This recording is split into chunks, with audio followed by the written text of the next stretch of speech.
Donald Trump recently made a demand for half of a massive $6.4 billion bridge. The catch? Canada built it, Canada paid for it, and the United States already co-owns it.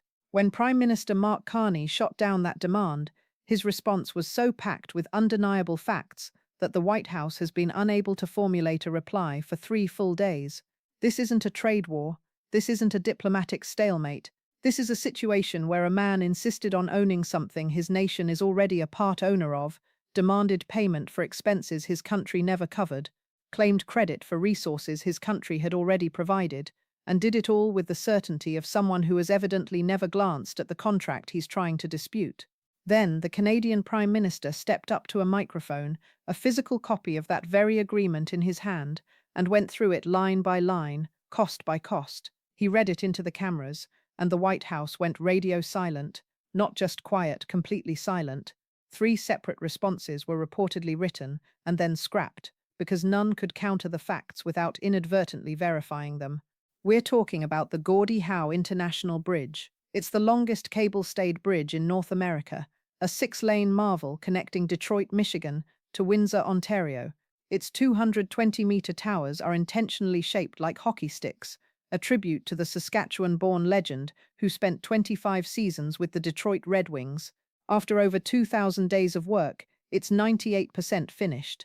The final price tag? $6.4 billion Canadian. Every single dollar was fronted by Canada. Not a cent of US federal money went into it. And according to the 2012 crossing agreement, ownership is split 50-50ths between Canada and the state of Michigan, with toll revenue shared after Canada recoups its investment.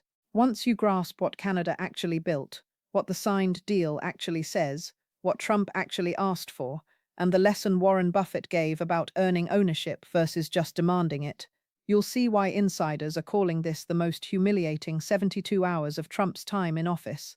It's not that he lost a negotiation, it's that there was never anything to negotiate. Canada footed the entire bill. The receipt is for $6.4 billion. You can't demand a stake in something by pointing to a receipt someone else paid. But the demands themselves aren't even the most cringeworthy part. Wait until you hear what Trump himself said about this very bridge back in 2017, and Buffett's insight on the difference between having real leverage and just feeling entitled explains exactly why this confrontation ended before it even began. Hit that subscribe button. You're going to want to hear every detail of what comes next. Let's start with the bridge itself, because you need to understand the scale of what Canada built to fully appreciate the absurdity of what Trump demanded. The Gordie Howe International Bridge isn't just another border crossing. It's the largest binational infrastructure project in North American history. Stretching 2.5 kilometers across the Detroit River, it links one of America's most iconic industrial cities with one of Canada's busiest trade routes.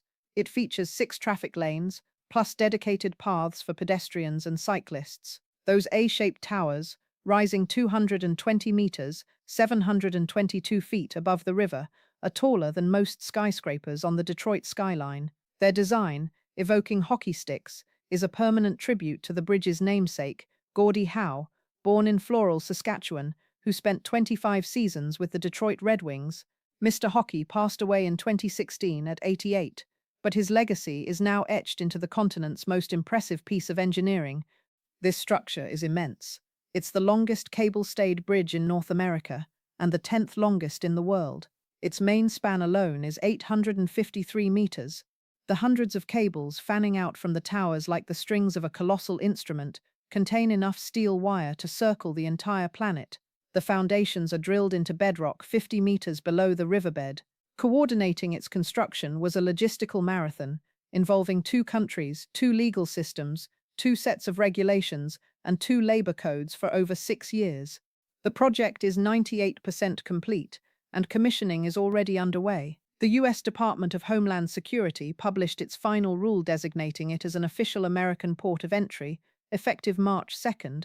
Built over more than 2,000 days by union workers from both nations, it used American and Canadian steel, labor, and engineering.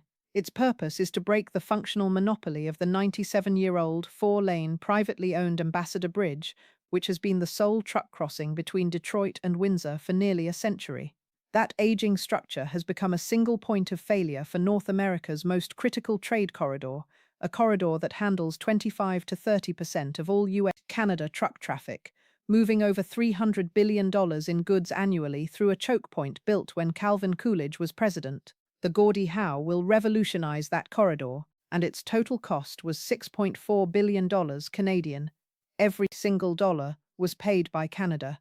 This fact is the bedrock of the entire story and leads to the obvious question, why would Canada pay for a bridge between two countries? The answer lies in the 2012 crossing agreement signed by the Government of Canada and the state of Michigan under its Republican governor, Rick Snyder. The deal was simple.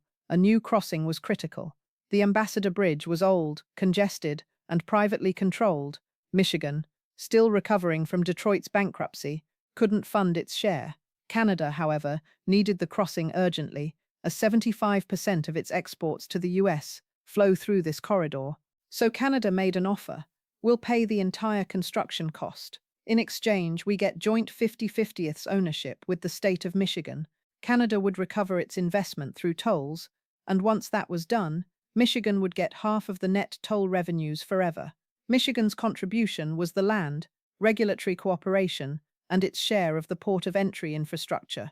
The deal was negotiated with a Republican governor, received a standard presidential permit from the Obama administration in 2013, and was even publicly endorsed by Donald Trump in 2017. In a joint statement with then Prime Minister Trudeau, Trump called the Gordie Howe International Bridge a vital economic link between our two countries. Think about that. In 2017, Donald Trump called this bridge a vital economic link. In 2026, he's demanding compensation for it. The bridge didn't change, the agreement didn't change, the materials, the ownership structure, the workers, the steel, none of it changed. The only thing that changed was Trump's attitude toward Canada. Now a $6.4 billion project he once praised as a symbol of cooperation has become the target of demands that prove he has never read its governing contract. This isn't an evolution of policy. It's like praising a house during an open house, and then showing up after the closing, demanding to live in it for free. Which brings us to the events of this week. The demands that left diplomats stunned, trade lawyers baffled, and the White House communications team in a state of utter silence, because what Trump asked for wasn't just wrong, it was wrong in a way that showed a fundamental lack of understanding. Every single claim about ownership, compensation, materials, and credit was already covered in the existing agreement. He was demanding things he already had. When someone does that, there are only two possibilities. They haven't read the contract, or they're hoping you haven't. Mark Carney had read it. He brought it to the press conference. Standing at a podium in Ottawa, Carney placed the 2012 crossing agreement on the lectern, the document visible to every camera. Then, he systematically took apart Trump's demands, not with rhetoric, but with the contract itself. Demand number 1. Trump stated the US should own at least one half of the asset. Carney opened the agreement, found the ownership section, and read it aloud. The Gordie Howe International Bridge is jointly owned 50/50 by the Windsor-Detroit Bridge Authority and the state of Michigan. Michigan, as everyone knows, is part of the United States. The US already co-owns exactly 50% of the bridge. The president demanded half of something his country already owns half of. That's not a negotiation. It's a confession of not having done the homework. Demand number 2. Trump declared, "I will not allow this bridge to open until the United States is fully compensated for everything we have given them." Carney looked into the camera and asked a simple question that hung in the air. Compensated for what, exactly? He then laid it out. Canada paid $6.4 billion to build the bridge. The United States paid zero. Not $1 of US federal money went to construction. The state of Michigan contributed land and regulatory cooperation, and in return, gets 50% ownership and half the future toll revenue. The US was never asked to pay, and it did not pay. So the President of the United States is now demanding that Canada compensate the US for costs it never incurred. He paused, letting the absurdity sink in. "That's not economics," he said. "That's not negotiation. That's a shakedown, and Canada does not respond to shakedowns." Think about the math. Canada invested $6.4 billion. The US invested $0. For that zero investment, The US receives 50% ownership of a landmark bridge, 12,000 construction and operational jobs, a state-of-the-art port of entry, and eventually half of all net tolls, all for free. Canada is essentially giving the US half a bridge and half its future revenue, and the president's response is to demand more. It's like receiving a gift and then sending an invoice. Demand number 3. Trump claimed Canada built it with virtually no US content. Carney was blunt. US steel was used on the Michigan side. This was confirmed by the Windsor mayor, the construction consortium, and official records. American union workers helped build it over 6 years. The 2012 agreement itself requires that iron and steel be produced in either the US or Canada. Both were used. The claim isn't a matter of opinion, it's factually false. Windsor's conservative mayor, Drew Dilkens, stated publicly, "American steel, American labor, American jobs," is simply incorrect. Michigan's Governor Whitmer added, "This bridge was built by union workers from both sides of the border. For the president to claim otherwise is an insult to the workers." Demand number 4. Trump implied that Obama granted a special waiver for Canada to bypass Buy American provisions. Carney responded with the patience of someone explaining basic facts. The 2012 agreement, signed by Republican Governor Snyder, explicitly states that iron and steel must be produced in the US or Canada. This was a binational provision negotiated by a Republican. The presidential permit from the Obama administration was a standard, required action for any cross-border project. There was no waiver. There was no circumvention. The deeper irony: Trump was blaming a Democratic president for an agreement signed by a Republican governor. That's not a policy dispute, it's factual illiteracy. Carney then closed the folder, looked directly into the camera, and delivered a summation that would be quoted worldwide. The president, he said, is demanding ownership of an asset his country already co-owns. He's demanding compensation for costs his country never paid. He's demanding credit for materials his country already supplied. He's blaming a Democrat for a deal signed by a Republican. Every demand he has made is already satisfied by the existing agreement. He is demanding things he already has. The only explanation is that he hasn't read the contract. He let that statement land. Every reporter in the room knew they had just witnessed a historic moment. And then, with the same calm tone, Carney added, "I would respectfully suggest that before the president makes further demands about a $6.4 billion infrastructure project, he read the contract. It's 14 pages. The relevant sections are on pages 4 through 7. I'm happy to send him a copy." The offer to mail the president a copy of his own country's contract was so polite, so matter-of-fact, that it was absolutely devastating. It wasn't sarcasm, it was service, and the politeness made it lethal. His final line was cold and precise. "Canada built this bridge, Canada paid for this bridge, and Canada will open this bridge on schedule as agreed. The question is not whether it opens, the question is whether the President of the United States will be standing on his side when it does." He paused. "We have no further demands to reject." The press conference ended. No questions taken. The contract was left on the podium, a silent, powerful prop. And then came the silence. For 72 hours, the White House issued no substantive response to any of Carney's factual claims. None. No rebuttal on ownership. No rebuttal on the cost. No rebuttal on the materials. No rebuttal on the Obama waiver. Trump's social media moved on to other topics entirely. No more mentions of the bridge. No doubling down. No nicknames. Just silence. The loudest voice in American politics had found a topic he couldn't talk about, because talking meant either admitting he was wrong or repeating claims that had been publicly disproven with a contract. White House staff reportedly drafted 3 separate responses and abandoned all 3. According to sources, the problem was structural. No draft could address Carney's facts without confirming them. You can't argue with a receipt. You can't dispute a contract sitting on a podium in front of 14 cameras. And then came the detail that turned institutional silence into institutional humiliation. Trade Representative Jameson Greer, when asked about the bridge agreement, responded with 5 words that will be remembered: "I did not know the details." The chief trade negotiator for the United States admitted he didn't know the details of the agreement governing the largest infrastructure project on the border with America's largest trading partner. Carney's press conference wasn't brilliant strategy. It was reading comprehension, And the fact that reading comprehension was enough to dismantle the president's position tells you everything. That's when Warren Buffett weighed in, translating the entire episode into the language of business. Asked about the bridge at a Berkshire Hathaway briefing, Buffett leaned forward and spoke with his characteristic directness. "I've been buying companies for 70 years," he said, "and in 70 years, I have never once walked into a closing table and demanded ownership of an asset I didn't pay for. That's not how ownership works. You invest capital, you take risk, you build equity, you sign the check. If you paid nothing, you own nothing. That's the first rule of capitalism." He pointed out the simple arithmetic. The bridge cost $6.4 billion. Canada paid it. The US paid zero. The fact that Michigan already co-owns 50% is an extraordinary gift. To demand more isn't negotiation.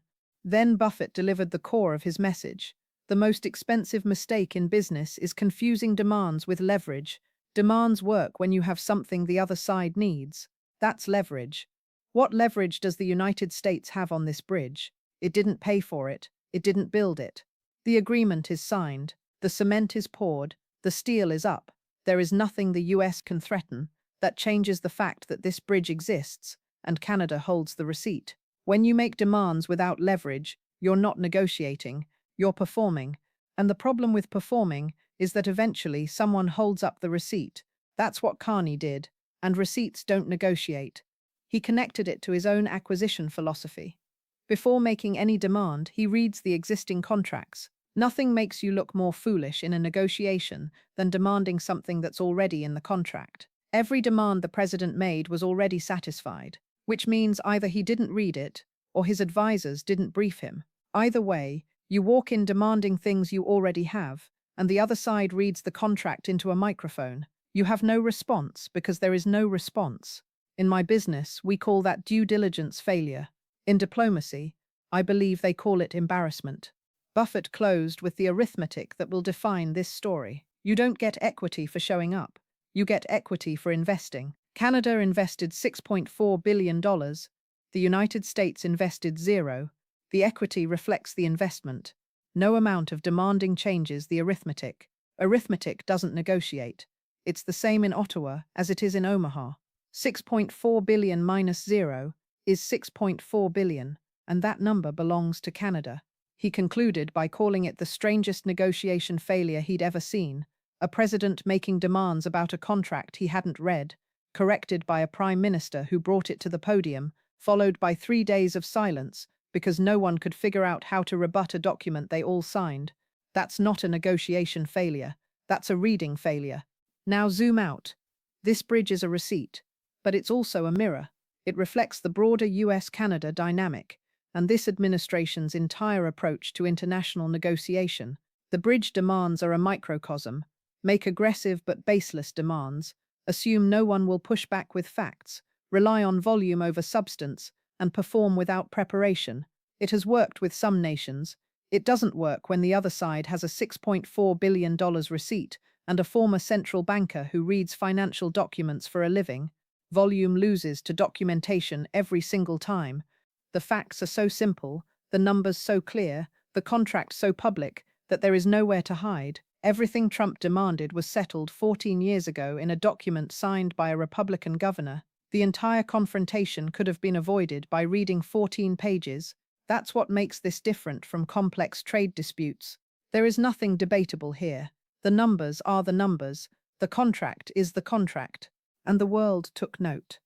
Every nation negotiating with the US, the EU, Japan, the UK, Mexico, Australia watched Carney hold up a contract and demolish a president's demands with reading comprehension. The lesson is clear. When the US makes demands, check the existing agreements first. There's a real chance what they're asking for is already in the contract. And if you bring that contract to a press conference, the demands collapse. Homework, it turns out, is the most devastating weapon in modern diplomacy because it's the one most people don't expect you to bring. Carney brought it. And the silence that followed was the sound of demands meeting facts and losing. In Michigan, the reaction was bipartisan fury. This isn't a blue state pushing back. It's a swing state that handed Trump his margin of victory, now in revolt over demands that insult its workers and its economic future. Republican former Governor Rick Snyder, who signed the deal, responded unequivocally, "The agreement is clear. Michigan co-owns this bridge. Any suggestion otherwise is simply incorrect." Democratic Governor Whitmer was just as direct, calling any attempt to block it an act of sabotage against the working families of the state. Michigan's congressional delegation from both parties is united. When a Republican and a Democratic governor both say the president is wrong on facts, not on politics, you're looking at a president who is objectively, documentably incorrect. And when his incorrectness threatens 12,000 jobs and $300 billion in trade in a swing state he needs to win, the political math is as devastating as the financial arithmetic. Then there's the shadow hanging over the entire episode, the question of why these baseless demands were made at all. The Ambassador Bridge, the aging privately owned crossing whose monopoly on Detroit-Windsor truck traffic ends when the Gordie Howe opens, has seen traffic drop over 20% as shippers anticipate the new bridge. The Maroon family, which owns the Ambassador Bridge, spent over $30 million in 2012 trying to block the Gordie Howe, and now, with the new bridge's opening months away, Commerce Secretary Howard Lutnick met with the bridge's owners hours before Trump's demands surfaced. A congressional investigation has been launched into this connection. The question of who benefits from delaying the new bridge has an answer that smells like campaign donations and monopoly protection. But that investigation is ongoing. What is already settled, beyond any dispute, is that the demands themselves were wrong on every count, by every document.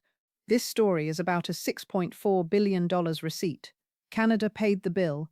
The United States got a bridge, 50% ownership, thousands of jobs, and a world-class port of entry for free. And the president's response was to demand more. Carney's rejection wasn't strategic brilliance. It was arithmetic. He read the contract, stated the numbers, presented the facts. And the facts were so clear that 72 hours later, the White House still can't draft a response because you can't rebut arithmetic. You can only accept it or pretend it doesn't exist. And the president chose silence over correction, choosing the strategy of a man who knows he's wrong but can't bring himself to say it. The Gordie Howe International Bridge will open in 2026. The DHS ruling takes effect March 2nd.